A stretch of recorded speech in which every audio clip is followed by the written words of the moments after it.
নমস্কার, আপনারা দেখছেন দ্য ইন্ডিয়ান ইনফরমেটিভ চ্যানেল। শুরু করছি আজকের আবার একটি নতুন ভিডিও নিয়ে। অবশেষে দীর্ঘ প্রতীক্ষার অবসান হয়ে গেল এবং ফ্রান্সের সাথে 114খানা রাফেল ফাইটার এয়ারক্রাফটের প্রায় চুক্তি ভারতের ডিফেন্স অ্যাকুইজিশন কাউন্সিল তারা অলরেডি এই নিয়ে চুক্তিবদ্ধ করে ফেললো এবং আর কিছুদিনের মধ্যে এটা নেগোসিয়েশন কমিটিতে চলে যাবে এবং ভারতের প্রধানমন্ত্রীর তরফ থেকে যে একটা ক্লিয়ারেন্স দরকার সেই ক্লিয়ারেন্সের অপেক্ষায় রয়েছে।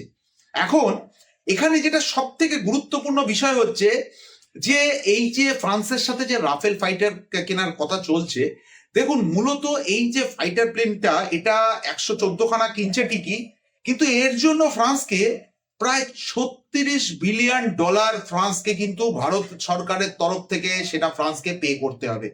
তো ফলত এই সংখ্যাটা কিন্তু মোটেই কম না এবং $36 বিলিয়ন অর্থাৎ প্রায় 3.5 লক্ষ কোটি টাকারও বেশি। তো ফলত আপনারা বুঝতে পারছেন যে ফ্রান্সের সাথে চুক্তিবদ্ধ হওয়ার সাথে সাথে ভারতীয় বায়ুসেনার যে শক্তি বৃদ্ধি হবে এ বিষয়ে কোনো সন্দেহ নেই। তার কারণ ভারত দীর্ঘদিন ধরেই চাইছিল যে ফ্রান্সের সাথে যে 114খানা রাফেল ফাইটার এয়ারক্রাফট যে কিনবে সেটা শুধুমাত্র কিন্তু সময়ের অপেক্ষা ছিল। কিন্তু কেন ডিলে হচ্ছিল, মূলত কিছু জিনিস আছে যে জিনিসগুলো আজকের আমি খোলসা করব। তার কারণ অনেক কিছু বিষয় যেগুলো হয়তো এতদিন পর্দার অন্তরালে ছিল, যেটা সামনাসামনি আসেনি। এবার আসি যে ফ্রান্সের সাথে যে 114খানা যে যুদ্ধের প্লেন কেনার কথা চলছে, সেক্ষেত্রে আমরা প্রত্যেকেই সাধারণত বলে থাকি যে ফ্রান্স টেকনোলজি ট্রান্সফার ভারতকে করবে কিনা। এছাড়া টেকনোলজি ট্রান্সফারের থেকেও বড় কথা, দেখবেন যারা এখন নতুন নতুন ইউটিউবে বিভিন্ন রকম ডিফেন্স নিয়ে চর্চা করছে, তারা দেখবেন একটা কথা লিখে আমাকেও এই ইয়েতে লিখেছে, আপনার কমেন্টসে লিখেছে, আচ্ছা দাদা সোর্স কোড কি দিচ্ছে? আচ্ছা, এই যে সোর্স কোডের কথাটা, এটা বলাটা খুব সহজ কিন্তু এটা করাটা ততটাই কঠিন। তার কারণ এই যে রাফেল ফাইটার একটা ফ্রান্স যে তৈরি করেছে, এটা তৈরি করতে কিন্তু 50 বছর আগেকার কথা। তারা এই বিষয়ে এই যে রাফেল ফাইটার তৈরি করবে সেই নিয়ে কিন্তু তৎকালীন সময় তারা রিসার্চ এবং ডেভেলপমেন্ট কিন্তু করেছে এবং ফলত এই যে রাফেল ফাইটার প্লেনের ক্ষেত্রে যে 50 বছর তারা যে পরিমাণ টাকা খরচা করেছে এবং যে টেকনোলজি তারা গ্যাদার করেছে, সেটা ভারতকে তারা সোর্স কোড দিয়ে দেবে, এটা ভাবাটা এক ধরনের মূর্খামি।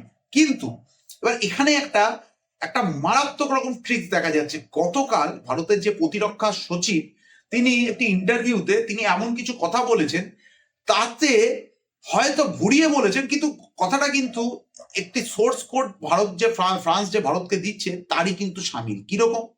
তিনি বলছেন যে ভারতের যে রাফেল তাতে ইন্ডিয়ান মেড ওয়েপেন্স লাগানোর জন্য ফ্রান্স ভারতকে সম্মতি দিয়ে দিয়েছে। এবার এখানে যে প্রশ্নটা আসছে, এই যে সম্মতি যে ভারতকে তারা দিয়েছে, এই যে সম্মতিটা দিল কি করে? উইদাউট সোর্স কোড আপনি কি করে আপনার নিজস্ব প্লেনের যে মিসাইল সেটা ইন্টিগ্রেট করতে পারবেন? স্বাভাবিক ব্যাপার। ফলত ফ্রান্স যে ভারতকে এই যে মিসাইল ইন্টিগ্রেশনের জায়গাটা ভারতকে দিয়েছে, এটাই কিন্তু সব থেকে বড় প্রমাণ হচ্ছে ফ্রান্স ভারতকে সোর্স কোড কিন্তু ভারতকে ফ্রান্স দিয়ে দিয়েছে। তার কারণ শুধু অস্ত্র নয়, আমি আগেও বলেছি যে আপনারা দেখবেন যে ইউরোপিয়ান সেক্টরে একটি মিসাইল ওরা খুব ল্যাক করছে, সেটি হচ্ছে অ্যান্টি রেডিয়েশন মিসাইল। আর এই অ্যান্টি রেডিয়েশন মিসাইল কিন্তু এই মুহূর্তে যুদ্ধের ক্ষেত্রে যে কলা কৌশল বলতে পারেন, যা কিছু বলতে পারেন, অ্যান্টি রেডিয়েশন মিসাইলের গুরুত্ব কিন্তু মারাত্মক। এবং এই অ্যান্টি রেডিয়েশন মিসাইল কিন্তু ফ্রান্সের ক্ষেত্রে ফ্রান্সের রাফেলে কিন্তু ইন্টিগ্রেট করার জায়গা নেই, ফ্রান্স এই মিসাইল তৈরিও পারে না। কিন্তু ভারতের অ্যান্টি রেডিয়েশন মিসাইল অর্থাৎ রুদ্রাম ইন্টিগ্রেশনের কথা কিন্তু কালকে ডিফেন্স সেক্রেটারি বলেছে।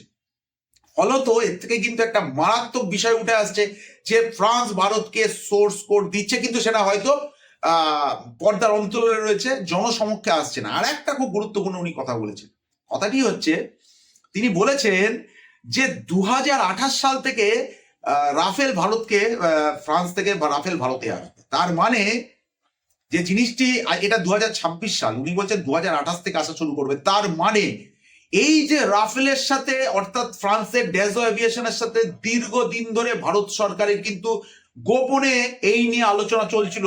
এক্ষেত্রে আরো দুটো জিনিস উঠে আসে, সেটি হচ্ছে তবে কি ফ্রান্স অর্থাৎ ডেজো এভিয়েশন তারা কি ভারতে আগে থেকেই কোনো এমআরও ফেসিলিটি বা ম্যানুফ্যাকচারিং ইউনিট তারা তৈরি করতে শুরু করে দিয়েছিল। তার কারণ তারা জানতো আজ না হোক কাল ভারত ফ্রান্সের থেকে রাফেল অর্ডার করবে। এছাড়া নতুন কোন ইউনিট কি ফ্রান্স তাদের নিজের ইয়েতে তৈরি করেছে? তার কারণ আপনারা জানেন যে পরিমাণ রাফেলের অর্ডার রয়েছে তাদের 2028 সালে ভারতকে তারা এই ডেলিভারি তারা সম্ভব নয়, দিতে পারবে না। যদিও উনি বলেছেন যে নেভির রাফালের এবং এয়ারফোর্সের রাফাল একসাথেই আসবে, তো উনি স্পেসিফিক্যালি বলেননি যে 28 সালে এয়ারফোর্সের রাফাল আসবে না নেভির রাফাল আসবে, যদিও নেভির রাফাল আসার সম্ভাবনা প্রবল। এছাড়া আরেকটি কথা বলেছে এবং নেভির তরফ থেকেও শোনা যাচ্ছে, সেটি হচ্ছে যে 26খানা রাফাল নেভি কিনেছে, শোনা যাচ্ছে যে আরো কিছু রাফেলের কিন্তু তারা অর্ডার দিতে পারে। ফলত প্রায় আপনারা যদি দেখেন প্রায় 200-র কাছাকাছি রাফেলের কিন্তু চলে যাবে ভারতের, অর্থাৎ ফ্রান্সের পরে ভারত হবে সেকেন্ড অপারেটর রাফেল ফাইটার এয়ারক্রাফটের।